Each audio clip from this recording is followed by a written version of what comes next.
Previously, on the Retrievals. I think that smile was like, I'm having my babies. You made it to take my pictures. You're here. You're one of me, one of our team. But what if I told you that the patient was a colleague and someone who worked on L&D? Horrific. Did your records reflect, did they accurately reflect what happened to you?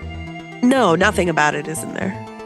I was wondering how many people actually say that in the pre-op discuss that spinals and epidurals actually fail, even before, during your consent process. Everybody been making the same mistake. Everybody. Not one been asking the patients. From Serial Productions and the New York Times, I'm Susan Burton, and this is The Retrievals, Season 2, The C-Sections.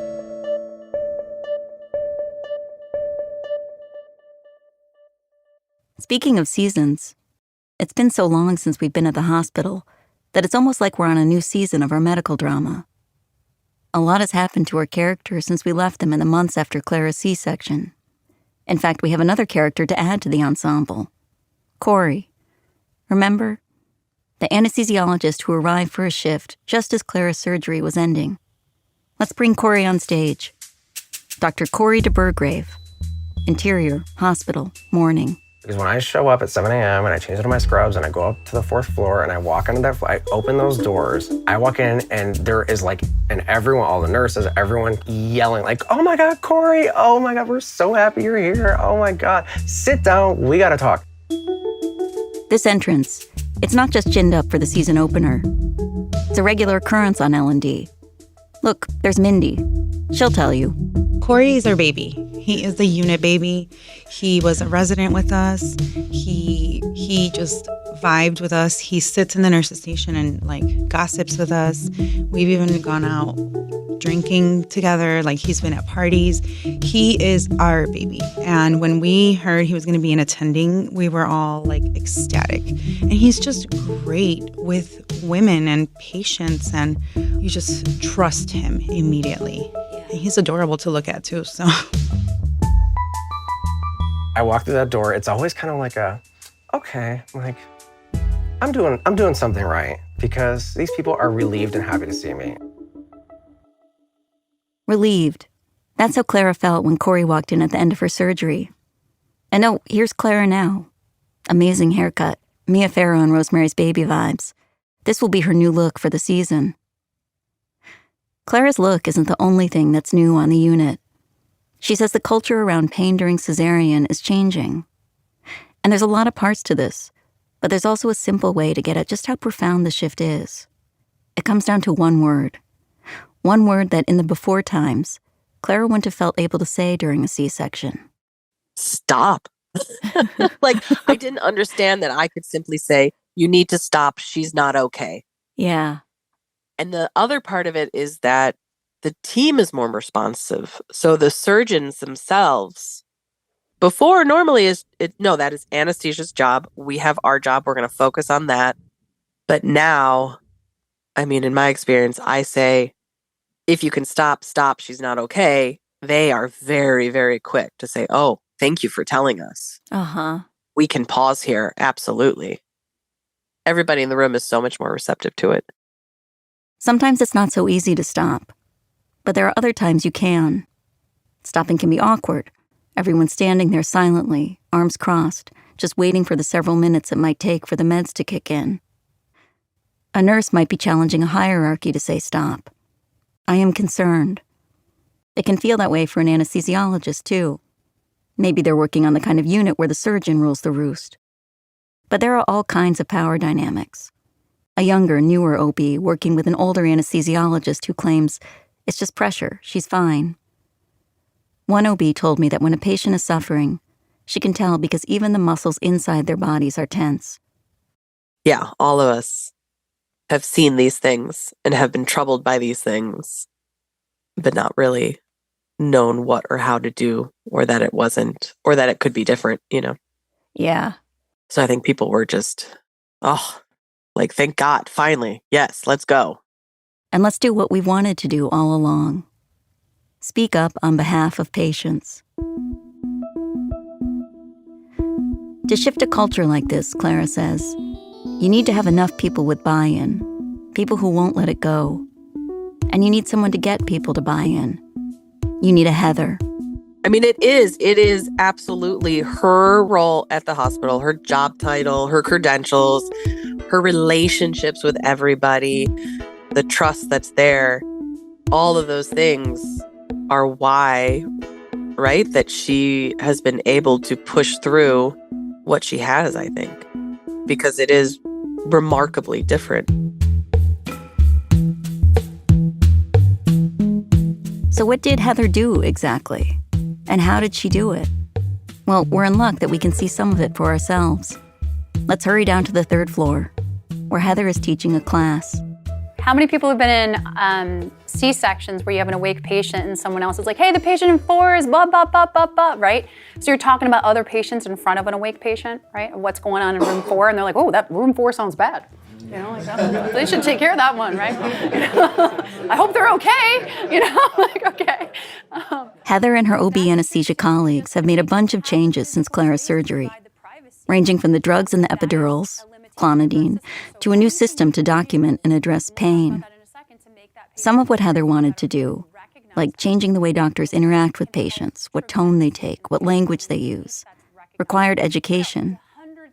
She began with the youngest people, the newest residents, because if you get them, you make it normal for the next 4 years and forever. And that's who's in the room this morning mainly, anesthesia residents, people still learning medicine. So I want to highlight here that even though I've been doing this for 15 years, I'm still learning. I'm still uncovering things that I think I maybe missed the boat on, that I thought I was being empathetic, I thought I was being patient-centered, and now I'm looking at going, is that really right? Not just, I did this wrong when I was a beginner. I still find myself doing this wrong. This kind of admission is so unusual. And even getting ready for this lecture, I dug into like empathy, patient communication, physician interactions.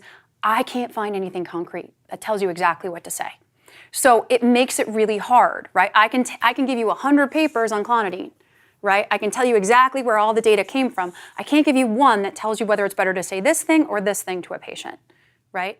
But I know that if someone asks me... This morning, Heather wants to address what to say during some interactions that are especially challenging, including interactions with so-called difficult patients.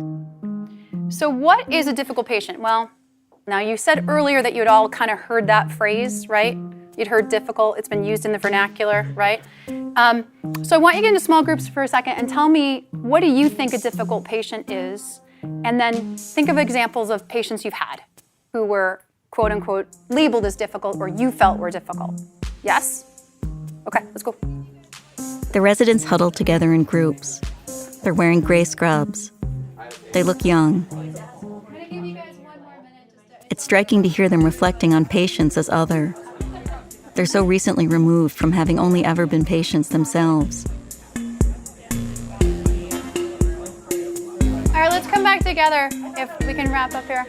Sorry, I didn't mean to cut anybody off mid-thought. Okay, guys, so what did you guys discuss in your groups of what is what you know to be a difficult patient? Or what are some examples of it? The answer is exactly what you feared. Yeah, I often find that sometimes patients are labeled difficult also if they just want to be well-informed and truly understand what's going on, and they ask a lot of questions. That kind of To be clear, the resident is not endorsing this. No one in the room is. Patients don't feel listened to. They don't feel respected. They don't feel like they have a voice. And the ones that have the biggest voice and advocate for themselves are labeled as difficult in our system, right? So A doctor who's just entered the room gets Heather's attention. Okay. Yes, you will never guess what just happened to me. Oh, no. The doctor speaking is an attending who'd gone to check on a patient. And the surgery center nurse comes up to me and goes, Dr. Waldinger, your patient came back from nuclear medicine. She's a really difficult patient. Yeah? So funny. Like, literally. Just happened. Dr. Waldinger. Yeah.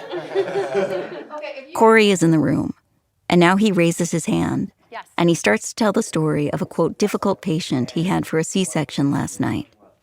It was a true emergency, a crash. The patient was rushed to the operating room. They did the skin test, and the patient could feel it. And everyone in the room looked at me, and it was pretty much out of everyone's mind at the same time, gotta go to sleep. I said, okay, we're gonna go to sleep, no problem. She said, I don't wanna go to sleep. And now everyone's looking at me, and they didn't say these words, but I got the impression like, just put her to sleep. No, just push it. Corey can't put the patient to sleep if she's refusing. That's against the law. But the alternative is dark. It was an emergency, and like in my mind, it's like, this baby's going to die if we don't get this out in the next few minutes. But I can't put you to sleep, and we can't do surgery with you in pain. So it's like the urgent emergent scenarios for me, where in my mind I'm thinking, this woman's asking me to perform magic that I can't perform. Like I have to pick one or the other. So what'd you do? Corey says that he knelt down, got really close to the patient, and he called her sweetie. I don't know if we're supposed to be calling a patient sweetie, he says, and the room laughs. But sweetie was the turn.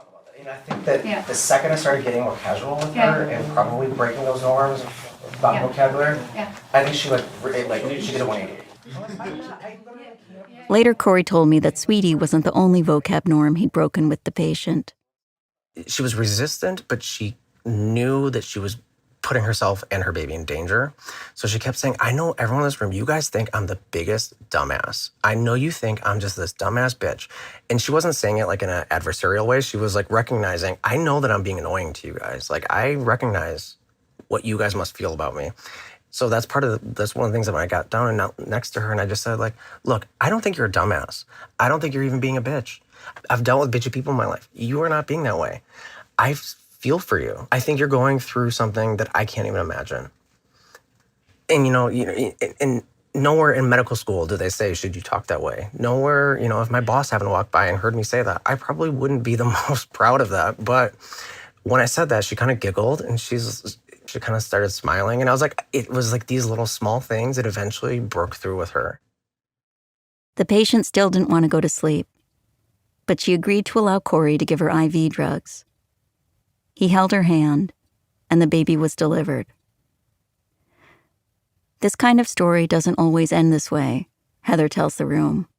We've had that before, where we've had someone come to the operating room and absolutely refuse general anesthesia, and the outcome was not as good as yours.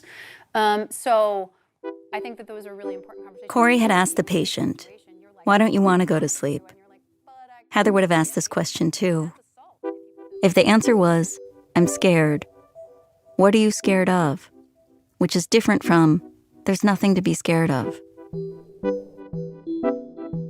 What the patient is scared of matters and might determine what you do. The way you ask the question matters too. So your tone, whether you get casual or whether you just heard my voice right now.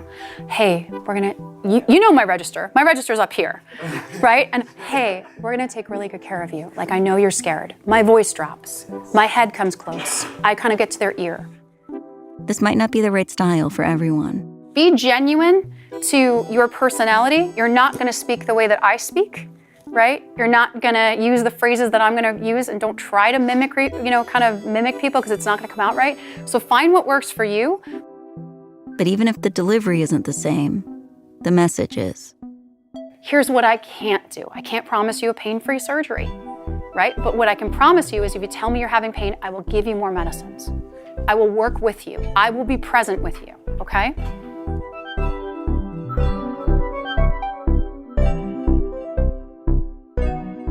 You can tell doctors to listen to patients, to partner with patients.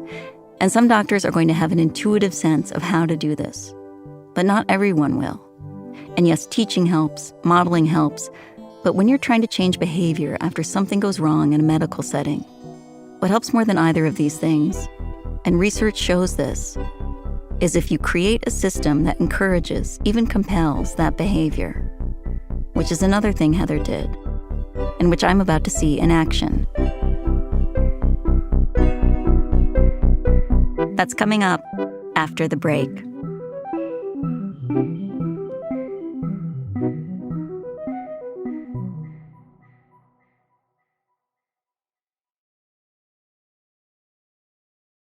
Cut to the OB floor. It's after class. I'm in the shot now. I've been here the whole time. Let's not make a big deal, but yeah, I'm here on set.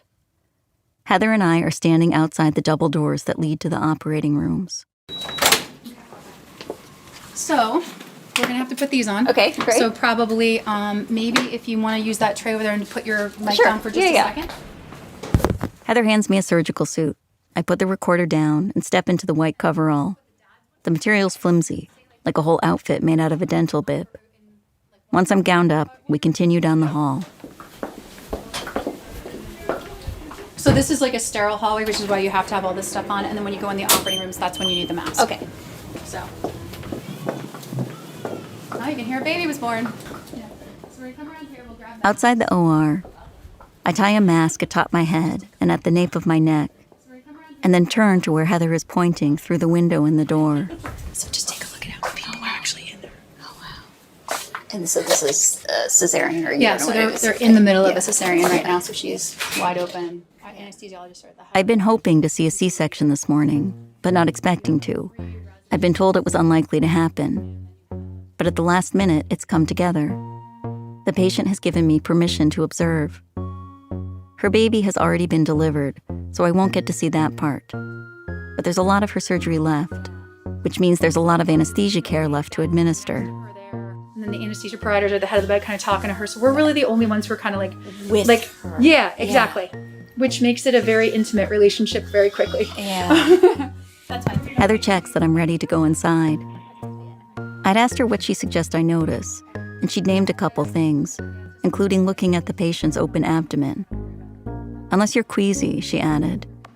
It's untested, I said. I've never witnessed any kind of surgery. For months, I'd been talking to people about C-sections, reading about them, writing about them. But I'd never been in one, and that felt important. I'd tried to at a couple different hospitals. Can't you just watch one on YouTube? Was the response of one hospital flack who turned me down. But it wasn't about gathering the right details. What I wanted you couldn't get any other way. I wanted to be in the room. We step inside. Heather stays very close to me, not in case I go rogue, but in case I go down, which happens to visitors. But at first, I don't even really look at the patient. Heather points things out, but I'm not always sure what she's pointing at. Are those parts of the human body hanging from a pole in little plastic bags? No, they're used sponges. Affixed to the wall, a big container of blood, like an igloo dispenser. Is that the patient's blood, or is that blood for the patient in case she needs it?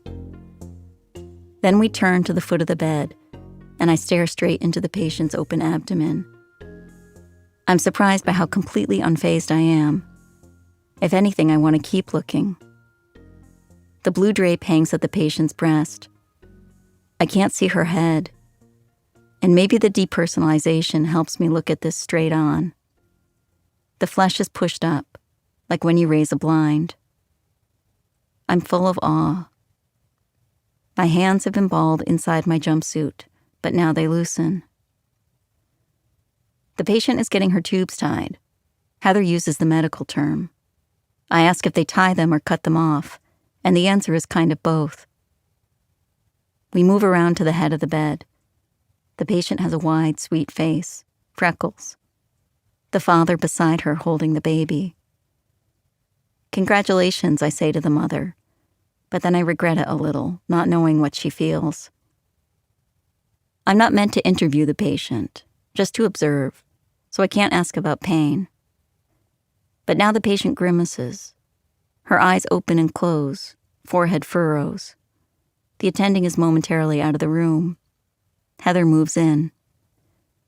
What are you feeling? She says to the patient, leaning down near her face, doing exactly what she just talked about in the classroom. Are you in pain?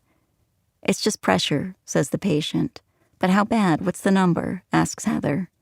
It's 8. Well, if it's an 8, we should do something about it. The patient doesn't want drugs in her IV right now, but she does want nitrous. The OB anesthesia fellow, Lauren, places a plastic mask over the patient's face. Then at a computer, Lauren fills in a pop-up window and the patient's chart. And this window, this is what I was talking about when I said that Heather had made a system to compel behavior. It's one of the most significant changes she's made. There's a phrase that's often used in medicine: what's measured matters. So Heather's thought was, okay, if I'm trying to make pain matter to everyone in the room, we've got to find a way to measure it.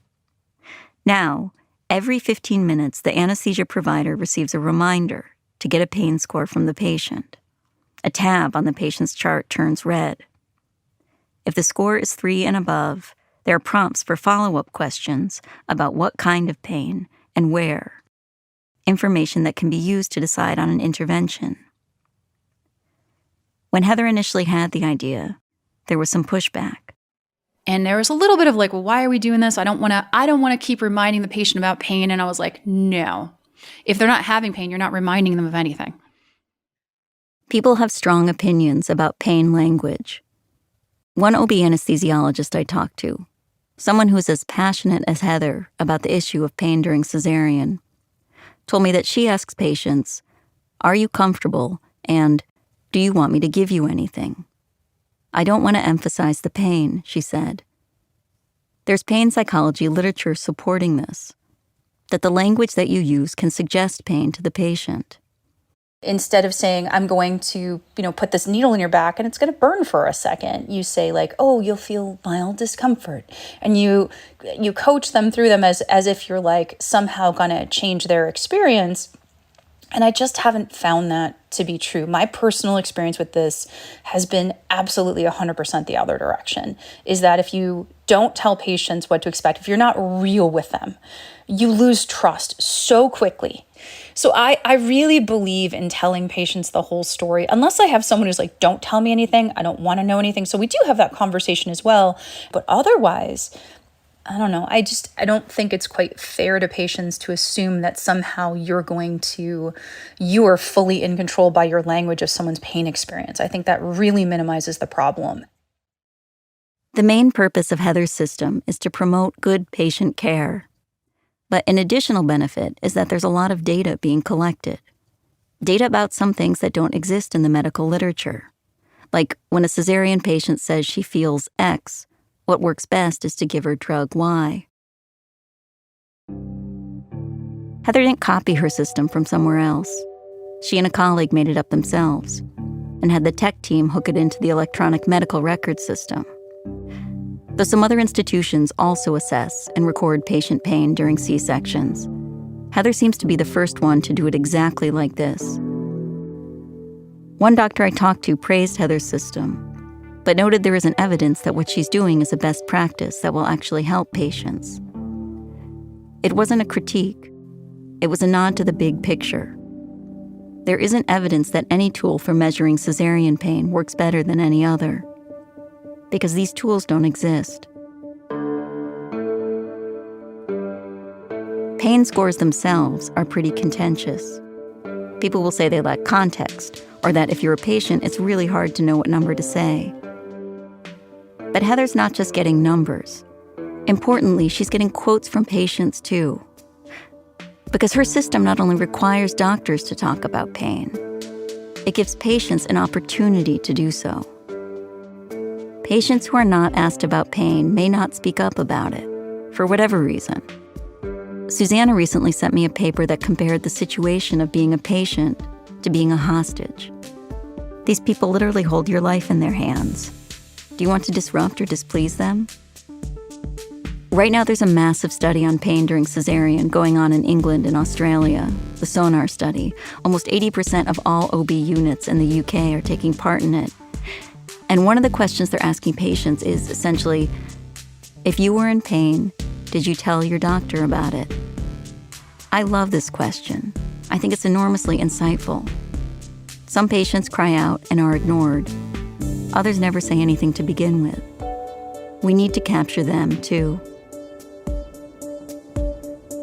Not every doctor is going to care about pain. Not every patient is going to disclose it. One OB anesthesiologist describes Heather's system as an intervention that makes it easier for people to do the right thing. Even the people who think they're already doing it. I mean, in all honesty, even the patient we just described, I would never have thought that furrowing was an 8. I thought it would have been like a 3 or 4, right? Looking at her, I thought, oh, it's a mild pain. And she describes to me severe pain, right? And so I was like, whoa, we have to do something about this. The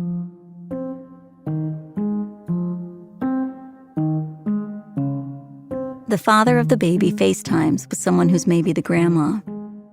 Soon it's time for me and Heather to leave the room. In the hallway, Heather and I step out of our coveralls. Later, I ask her if the new system means that pain is now documented in a way that's visible to patients. Yes. If you have a cesarean and you request your files, you will see this in there. At UIC, cesarean pain is now part of the record.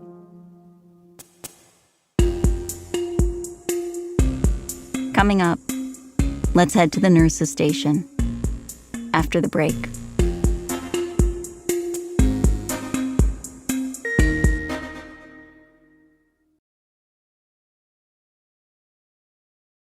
For a long time, Clara still didn't talk about what happened with people at work. It was clear to everyone she was moving through it. She was back in the OR. She was back to who she'd always been on the unit, someone who spoke up for patients, someone wise you could go to for advice about your own life. Heather continued to use Clara's story, the Jennifer story, in lectures, and a couple times Clara got into a conversation with a resident who brought up the story or the issues it raised, not knowing it was Clara's, and Clara would say, surprising the resident, "I'm Jennifer." Then immediately wonder, God, why did I do that? Do I want to be that vulnerable right now? But with distance, she did. And then one day, almost 3 years after the surgery, Clara and Mindy and a few others were at the nursing station. It was a weekend, Mindy remembers. Usually when it's like weekends, it's calmer on the unit. So we kind of just like catch up on life and we're each other's therapists. And somehow they got to talking about the surgery. And she looked at me, she's like, "Mindy, I totally forgot you were there." And I was like, in my mind, I'm thinking, she's thinking, like, why didn't you do something for me? Like, why didn't you step in for me? And for her to say, "You know what, you're right, I forgot you were there." And I was like, oh my gosh, so she's not harboring this like anger towards me. And I was like, I didn't push it. I didn't ask more like, what do you mean you forgot? Like, I was like really there. Yeah, so it was kind of like a relief, like, oh. Later, Clara asked Mindy for the photographs. They both did the same thing with them. Looked at them hard to find the moment the surgery turned. What's different for Clara now is not just being able to intervene during a C-section, but more generally. Here's a story from just the other day that illustrates it. A nurse on the unit was telling everyone about a C-section she'd just been in, one where the patient seemed to be really in pain, and the surgeon had said, "We're almost done." I think that those were the words. "We're almost done." And I was really disturbed by it. Who was the anesthesiologist? Clara wondered.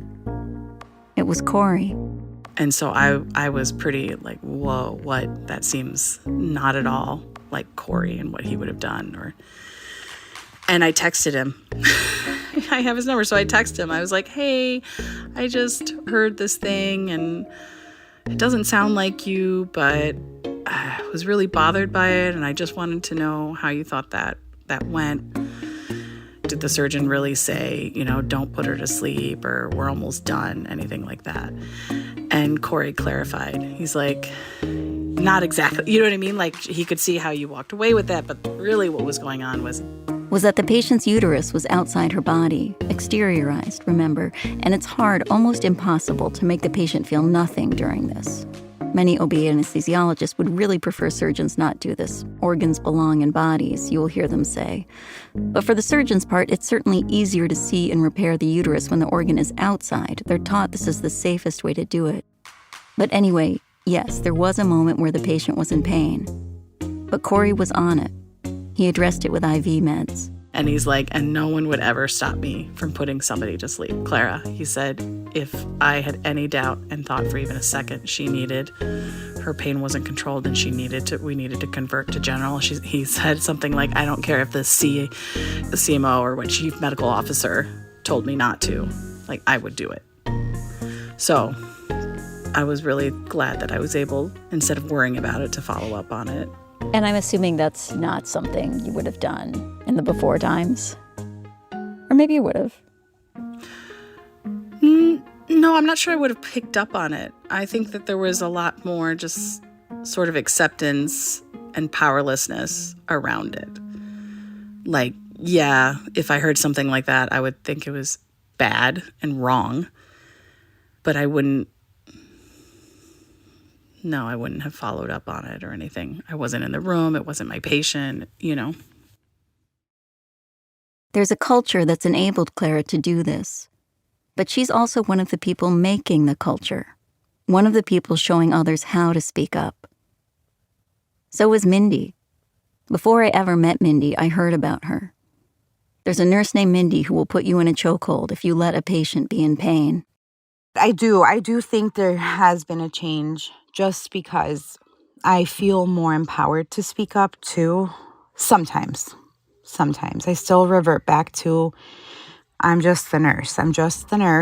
But I feel like UIC does have a hierarchy, but I feel more empowered to speak up there than I ever did before.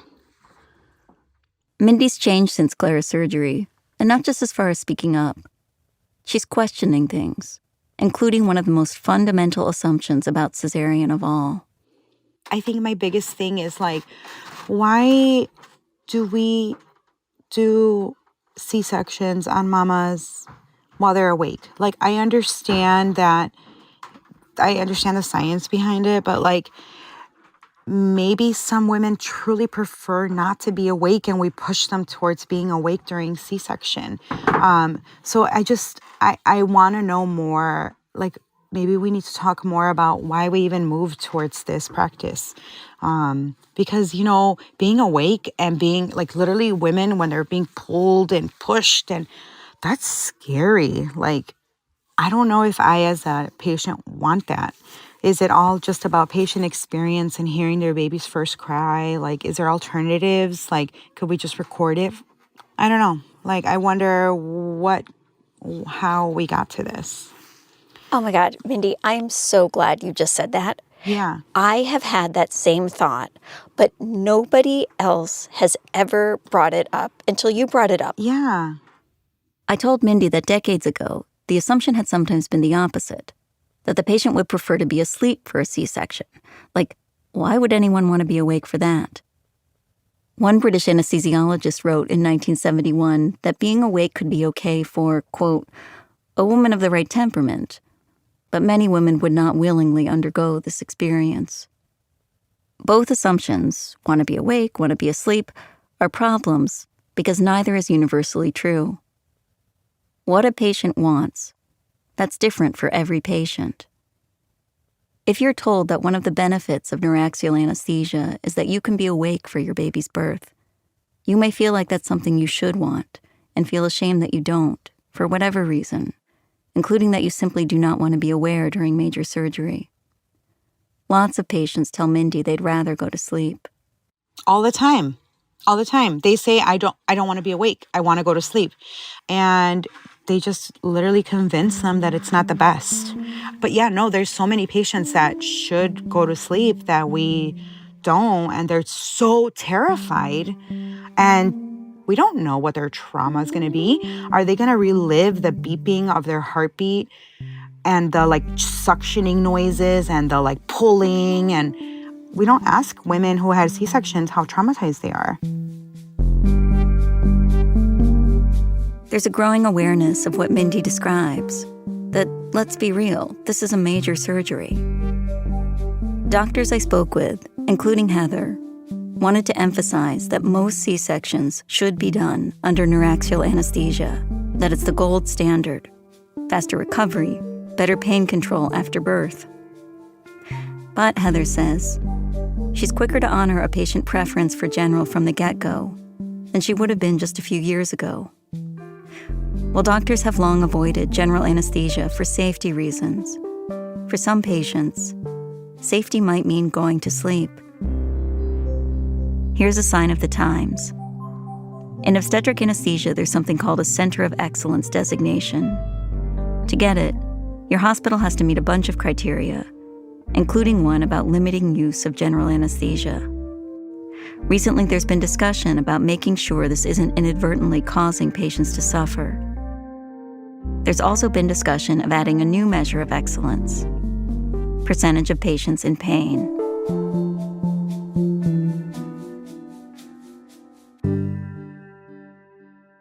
Redefining excellence can change culture and practice. So, in theory, can a lawsuit. The medical and legal systems can reinforce each other to make change. But there's not much evidence that this works with pain during cesarean. Putting aside the fact that many women are unlikely to want to pursue a lawsuit while traumatized and caring for a newborn, what happens if they try? I talked to one obstetric anesthesiologist who has served as a medical expert witness on a couple hundred cases in the past few years. In that time, he's been asked to review notes on fewer than 10 about pain during cesarean. He says most patients like this are told they don't have a case. When one case actually did get to court a couple of years ago in California, it was heard in federal court. Delfina Mota, that's the patient's name, Delfina Mota versus United States of America. The transcript of the bench trial follows a familiar template, with the judge ultimately finding, essentially, your story is suspect because no one heard you scream. Lest you think I'm exaggerating, here are some actual lines from his ruling. Quote, no one heard plaintiff resist or refuse the procedure. Also, quote, plaintiff testified she screamed as the procedure began. However, this scream, of which much was made, was not confirmed by any third party. Nurse Wood did report plaintiff saying, help me and I can feel everything. None of the others heard these statements. The judge ruled against Delfina Mota, who had not finished high school and said she worked as a caretaker. She was 25 years old at the time of her surgery. It felt like I was on fire, Delfina testified about the surgeon's first incision. I could feel her hands, her gloves in me. Plaintiff's version of the events is not credible, the judge wrote. She was also, he added, psychologically brittle. Nobody raised doubts about Clara's credibility. Nobody rejected her story. In fact, it was the opposite. I told Clara about an exchange I'd had with a doctor who'd approached me when I visited UIC. She's like, I don't know if you know, but we had this thing happen at our hospital. There was a patient who was, in a lot of pain during her cesarean, and it's really changed a lot at our hospital. And she's a nurse, and now in cesareans, she's like a real advocate for the patients in the room, and like everybody kind of defers to her. Is that your experience? Yeah, it is. Clara was crying, and I assumed I understood why. But then the next thing she said showed me that I hadn't. I think that people, which again, it just makes me so fucking mad that it's just so typical, right? Because here I am, their coworker, their white coworker. So now we notice. More than 80% of the patients who have babies at UIC are Black or Hispanic. There's almost no data on race and pain during cesarean, but a recent study of 110 patients at one hospital in Texas found that Black patients were 5 times more likely than white patients to report C-section pain. And, Has that ever been, explicitly talked about? Like, wait, guys, we woke up to this when our white coworker, when this happened? I talk about it, but I don't know. I don't know that it's necessarily, been a big part of the conversation. I think that that's a very valid thing for Clara to say, and God bless her for being, cognizant of that and thinking more globally. But if it had been an African-American nurse, it's one of your own. So that's what made her so special, right? Because that should never have happened to one of your own, right? And it should never happen to anyone, but it was big and dramatic and one of our own. One of us, one of our own, is a phrase other doctors on L&D also used with me. The way they said it was the same way Heather says it, fierce. So why did it matter that Clara was not a patient who left, but one who stayed? Within her close-knit unit, it made what happened to her harder to dismiss. And it made it possible to keep talking about it, at first just among themselves, and eventually publicly. Pain during cesarean is an issue. Clara's surgery and what it prompted is a story. It's nowhere in the medical literature. You can't find it in PubMed. And yet, as one obstetric anesthesiologist put it to me, stories are also a kind of evidence. They too can change the way doctors practice medicine, especially when, as both Susanna and Heather understood, you attach those stories to lessons. Story, lesson, those essential building blocks of so many genres, including, yes, medical dramas. Medical dramas. We, as in we, the TV-watching people, we love them so much. You know who else loves these shows? You know who's watching along with us? Healthcare providers. Grey's Anatomy, for me, I've watched all of it. I'm going to say it. It is my binge watching. So many seasons. I know, it's so many seasons. 21. And Heather has a critique. All of those shows are designed to have those set of doctors be the only people who can do everything, right? They need to be the heroes of every episode. It's all up to them. But of course, the goal of the work that Heather and others are doing is to get everyone to care about pain during cesarean. It shouldn't be something that matters only to one ensemble on one unit at one hospital. It should be standard. So standard that it shouldn't even be worthy of a storyline. Pain during cesarean is not a new problem, but for a long time it's been a hidden one. The everyday heroes on our show brought it to light. And now let's tuck our characters in, along with the hospital, see Mindy putting her dirty scrubs into the machine, and Clara walking across the street to the garage, and follow Heather downstairs to the 3rd floor. She has an overnight. She'll be around for a while. Now let's pull back, get the whole hospital in the frame. Hot orange sky, the day's so long this time of year. And hold that shot. End of show. Bold, centered, all caps.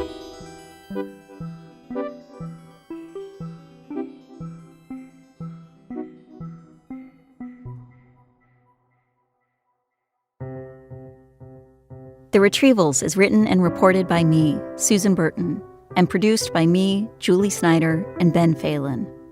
Julie edited the series. Ben did research and fact-checking. Be sure to sign up for our newsletter, where each week we'll share more reporting from the show, listener stories, and reading lists. Go to nytimes.com/serial newsletter. Music supervision, sound design, and mixing by Phoebe Wang. Original music by Dan Powell, Fritz Myers, and Nick Thorburn. Additional music in this episode by Marian Lozano. Carla Pallone composed our theme song, and it was remixed by Dan Powell. Additional production by Mac Miller. Additional mixing by Katherine Anderson. Editing help on this episode from Jessica Weisberg and Jen Guerra. Our standards editor is Susan Wessling. Legal review from Dana Green. The art for our show comes from Pablo Delcon and Eric Tanner. The supervising producer for Serial Productions is Inde Chubu. Additional producing comes from Mahima Chablani, Jeffrey Miranda, and Corey Beach at The New York Times. And Sam Dolnick is deputy managing editor of The New York Times. Special thanks to Mike Hofkamp and Emily Sharp, who are among the authors of the study that found a higher rate of cesarean pain for Black patients in Texas. Jennifer Schwenk, Katarina Beckman, Rachel Waldinger, Alexis Braverman, Nick Pittman, Kyle Grandillo, Aswati Giaram, David Gutman, and James O'Carroll, the doctor who came up with the question, if you were in pain, did you tell anyone about it? The Retrievals is a production of Serial Productions and The New York Times. Hi, this is Sarah Koenig, host of the Serial Podcast. If you like this show, Season 2 of The Retrievals, and I'm betting you did, and you haven't listened to Season 1 of The Retrievals, I encourage you to go check that out, because I think you'll love Season 1 also. The first episode is available for free, but the remaining episodes are exclusive to New York Times subscribers.